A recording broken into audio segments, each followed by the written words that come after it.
একটি ট্রাস্ট তিনি করে দিয়ে গেছেন। এইটি আমাদের জন্য অনুপ্রেরণার উৎস। আমানুল্লাহ ভাই বলেছেন এই মুসা ভাইয়ের এবিএম মানে অনেকে বলে অ্যান্টি ব্যালিস্টিক মিসাইল। তিনি কাউকেই সমালোচনা বাইরে রাখতেন না। এই আওয়ামী লীগ সরকারের ফ্যাসিজমের তীব্র সমালোচনা তিনি টক শোতে তার লেখায় করে গেছেন। এই কারণে তিনি মারা যাওয়ার পরে তিনি কিন্তু এমপি ছিলেন, তাকে কিন্তু সংসদ ভবনে নিয়ে যে ওই সরকার সম্মানটাও তাকে কিন্তু জানাই নাই। এই ক্ষেত কিন্তু আমরা যারা ছিলাম অনেকেরই আছে, হাফিজ ভাই থেকে শুরু করে প্রত্যেকে ওই সময় আমরা কষ্ট পেয়েছি। সেই সম্মান যেটা এমপি হিসেবে পাওয়ার কথা প্রত্যেকেই পায়, সেইটাও তাকে বঞ্চিত করা হয়েছে। এখন স্মারক বক্তৃতা যিনি করবেন তার আগে স্মারক বক্তার সংক্ষিপ্ত জীবনী পাঠ করবেন সাংবাদিক বিভাগের ছাত্রী এবং এখন ফ্রিল্যান্স সাংবাদিকতা করছেন মিম আক্তার। মিম আক্তারকে অনুরোধ করছি স্মারক। এলাহিনগর গ্রামে দীর্ঘ 50 বছর ধরে সাংবাদিকতার পেশায় সূচনা হয়েছিল দৈনিক বাংলায়, বর্তমানে দৈনিক কালের কণ্ঠের সম্পাদক।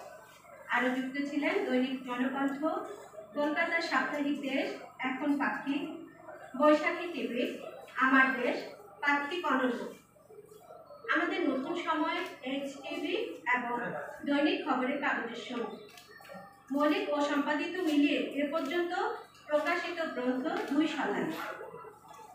একটি কাব্যগ্রন্থ বের হয়েছে কলকাতা থেকে, 2টি কাব্যগ্রন্থ দ্বিভাষিক ইংরেজি অনুবাদ সহ। উল্লেখযোগ্য গ্রন্থের মধ্যে রয়েছে কবিতা সমগ্র 1 থেকে 3, রূপকথা সমগ্র 1 থেকে 4, রবীন্দ্রনাথ দেশের ভাষণ, বিদেশিনী বধূ, মর্ময়িতার বহির মর্মে, পাখির চোখে দেখা, স্মৃতির সময়, জোড়াহাতি রিমান্ডে, চিরতা ও মধু, তালগাছ টানা, ছড়া সমগ্র ইত্যাদি। সম্পাদনা করেছেন প্রায় 40টি গ্রন্থ। এর মধ্যে রয়েছে এবিএম মুসা স্মারক গ্রন্থ সহ যৌথ সম্পাদক মণ্ডলীর সভাপতি আনিসুজ্জামান। হুমায়ুন আহমেদ সমকালের চোখে, জাতীয় প্রেস ক্লাব 50 বছরের সাংবাদিকতা, কবি হেলাল হাফিজ, অভিমানের সন্ন্যাসী ইত্যাদি। হাসান হাফিজ জাতীয় প্রেস ক্লাবের সভাপতি।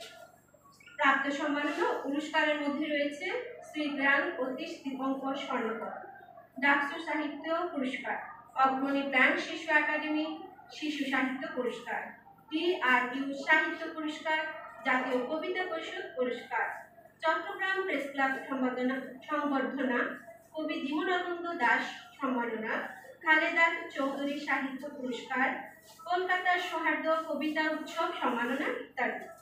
তার কবিতা অনুদিত হয়েছে ইংরেজি, ফরাসি, স্প্যানিশ, চীনা, জাপানি, আরবি, ফার্সি, উর্দু, হিন্দি ও চাকমা ভাষায়।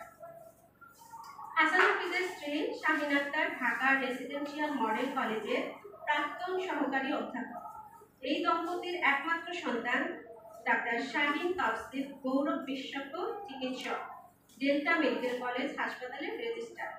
বৌমা ডাক্তার ফারহানা আহমেদ ইলা ঢাকা সেন্ট্রাল ইন্টারন্যাশনাল মেডিকেল কলেজের সহকারী অধ্যাপক।